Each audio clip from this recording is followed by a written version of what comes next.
नमस्कार दोस्तों, स्वागत है आप सभी का हमारे चैनल कोकून स्मार्ट क्लासेज में। तो आज से हम राजस्थान की कला संस्कृति से संबंधित इम्पोर्टेंट क्वेश्चंस की सीरीज शुरू करने जा रहे हैं। तो आज का हमारा टॉपिक रहेगा राजस्थान के इतिहास के प्रमुख स्रोत। तो वीडियो को ध्यान से देखिएगा क्योंकि एक एक क्वेश्चन आपके लिए काफ़ी इम्पोर्टेंट होने वाला है। और हम जो क्वेश्चंस दे रहे हैं उसकी पिछली परीक्षाओं में राजस्थान के 2 या 3 क्वेश्चंस पूछे गए हैं। तो वीडियो को ध्यान से देखिएगा और अगर आप चैनल पर नए हैं तो प्लीज़ चैनल को सब्सक्राइब कर लें ताकि इसी तरह की इंटरेस्टिंग वीडियोस आपको मिलती रहे और आपकी तैयारी बनी रहे।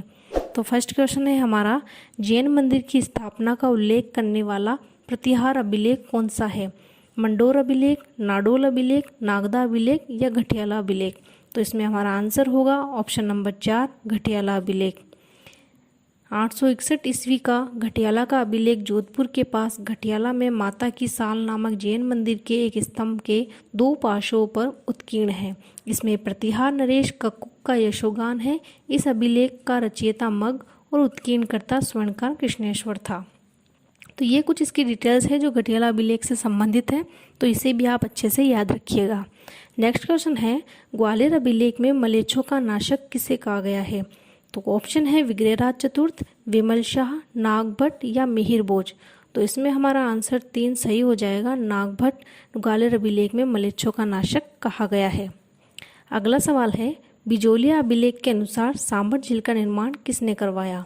तो बिजोलिया झील के अनुसार सांभर झील का जो निर्माण है वासुदेव ने करवाया है।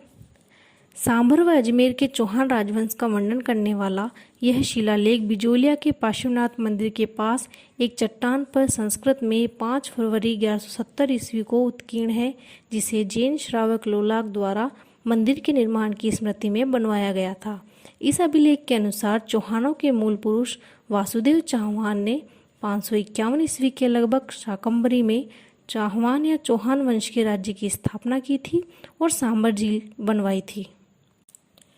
तो ये कुछ इम्पोर्टेंट फैक्ट्स थे जो हमें इससे संबंधित याद रखने हैं। और बिजोलिया अभिलेख हमारे लिए काफ़ी इम्पोर्टेंट है क्योंकि इस टॉपिक से 2 या 3 क्वेश्चन हमेशा पूछे जाते हैं, तो आप इसे अच्छे से याद कर लीजिएगा। नेक्स्ट क्वेश्चन है, किस अभिलेख में गुर्जर प्रतिहारों को लक्ष्मण के वंशज कहा गया है? तो ग्वालियर अभिलेख में गुर्जर प्रतिहारों को लक्ष्मण के वंशज बताया गया है। ऑप्शन नंबर 3 हमारा राइट हो जाएगा। अगला सवाल है, निम्नलिखित में से किस राजपूत राजवंश पर बिजोलिया अभिलेख प्रकाश डालता है? तो राजपूत राजवंश पर जो बिजोलिया अभिलेख है वह चौहान वंश पर प्रकाश डालता है। ऑप्शन नंबर 1 हमारा राइट हो जाएगा। अगला करते हैं, निम्नलिखित में से एकलिंग शिलालेख 1488 ईस्वी का लेखक है? तो एकलिंग शिलालेख का जो लेखक है वह महेश्वर है। ऑप्शन नंबर 1 हमारा राइट हो जाएगा। अगला सवाल है, निम्नलिखित में से कौन सा शिलालेख प्रतिहारों का इतिहास बताता है? तो मंडोर शिलालेख जो है शिलालेख प्रतिहारों का इतिहास बताता है। ऑप्शन नंबर 1 हमारा राइट हो जाएगा। इसके कुछ फैक्ट्स हैं, गुर्जर प्रतिहार शासकों की वंशावली का उल्लेख करने वाला मंडोर का दूसरा शिलालेख 837 ईस्वी में गुर्जर प्रतिहार शासक बाउक ने खुदवाया था। मंडोर में 2 शिलालेख मिले हैं। पहला शिलालेख मंडोर की एक बावड़ी में एक शिला पर 685 ईस्वी में उत्कीर्ण है, जिसमें विष्णु और शिव की पूजा का उल्लेख मिलता है। अगला सवाल है, निम्नलिखित में से किन अभिलेखों में प्रतिहारों को गुर्जर कहा गया है? तो ये कुछ अभिलेख है जिसमें प्रतिहारों को गुर्जर बताया गया है, इनको हमें फाइंड आउट करना है। तो इसमें सबसे पहले आएगा नीलगुंड, दूसरा है देवली, तीसरा है राधनपुर और चौथा है कराड़। यानी ABCD ये चारों ऑप्शन ये राइट है। ये सभी अभिलेख प्रतिहारों को गुर्जर बताते हैं। अगला सवाल है, किस शिलालेख में चौहानों को वत्स गोत्र ब्राह्मण बताया गया है? बिजोलिया शिलालेख, नेमिनाथ शिलालेख, चीरवा शिलालेख या रणकपुर शिलालेख? तो ऑप्शन नंबर 1 बिजोलिया शिलालेख हमारा राइट हो जाएगा। इसमें चौहानों को वत्स गोत्रीय ब्राह्मण बताया गया है। अगला सवाल है, घोसुंडी शिलालेख किस लिपि में है? ब्राह्मी लिपि, देवनागरी लिपि, महाजनी लिपि या हर्ष लिपि? तो घोसुंडी शिलालेख जो है ब्राह्मी लिपि में है। ऑप्शन नंबर 1 हमारा राइट हो जाएगा। दूसरी सदी ईसा पूर्व के इस अभिलेख से ज्ञात होता है कि उस समय तक राजस्थान में भागवत धर्म लोकप्रिय हो चुका था। यानी कि हमें भागवत धर्म की जो जानकारी है वह घोसुंडी शिलालेख से मिलती है। अगला सवाल है, गोसुंडी शिलालेख में कौन सी भाषा प्रयुक्त की गई है? तो गोसुंडी शिलालेख में जो है संस्कृत भाषा प्रयुक्त की गई है और ब्राह्मी लिपि का इसमें प्रयोग किया गया है। अगला सवाल है, राजस्थान में अशोक का अभिलेख कहाँ प्राप्त हुआ है? तो राजस्थान में अशोक का जो अभिलेख है वह बेराट से प्राप्त हुआ है। ऑप्शन नंबर 3 हमारा राइट हो जाएगा। अगला सवाल है, बड़वा ग्राम कोटा से कितने मोकरी युग अभिलेख प्राप्त हुए हैं? तो बड़वा ग्राम कोटा से 3 मोकरी युग अभिलेख प्राप्त हुए हैं। ऑप्शन नंबर 2 हमारा राइट हो जाएगा। अगला सवाल है, निम्नलिखित में से कौन सा स्रोत चाहमान काल के इतिहास की जानकारी नहीं देता है? पृथ्वीराज विजय, पृथ्वीराज रासो, बिजोलिया अभिलेख या घटियाला अभिलेख? तो इसमें ऑप्शन नंबर 4 हमारा राइट हो जाएगा।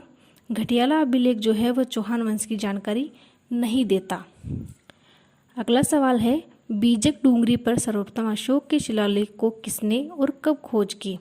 तो बीजक डूंगरी पर जो शिलालेख है वह सर्वप्रथम कैप्टन बर्ड को 1837 में प्राप्त हुआ था। तो ऑप्शन नंबर 4 हमारा राइट हो जाएगा। नेक्स्ट क्वेश्चन है, निम्नलिखित कथनों में से कौन सा कथन चिरवा के अभिलेख के बारे में सही है? तो यहाँ हमें 4 ऑप्शन दिए गए हैं जिसमें चिरवा अभिलेख के बारे में कौन सा सही है इसका पता करना है। तो पहला है, यह 1273 ईस्वी में संस्कृत भाषा में उत्कीर्ण है।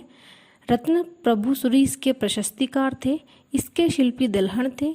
अग्निकुंड से उत्पन्न राजपूतों का इसमें उल्लेख है। हमारा 1, 2 और 3 नंबर के जो ऑप्शन है वह राइट हो जाएंगे। ऑप्शन नंबर 2 और चौथा है, अग्निकुंड से उत्पन्न राजपूतों का इसमें उल्लेख है। तो ये इसमें रॉन्ग है क्योंकि इसमें अग्निकुंड का कोई उल्लेख नहीं किया गया है। तो ऑप्शन नंबर 2 हमारा राइट हो जाएगा। अगला सवाल है, वह कौन सा अभिलेख है जो महाराणा कुंभा के लेखन पर प्रकाश डालता है?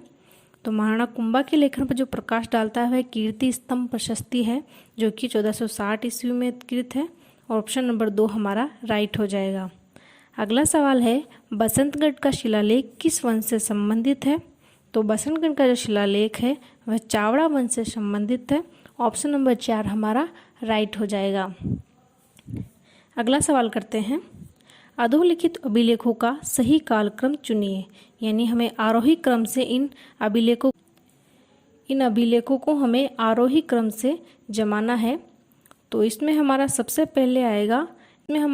पहला अभिलेख आएगा गोसुंडी अभिलेख, फिर आएगा बुचकला अभिलेख, देन इसमें आएगा बिजोलिया शिलालेख और फिर आएगा नेमिनाथ अभिलेख।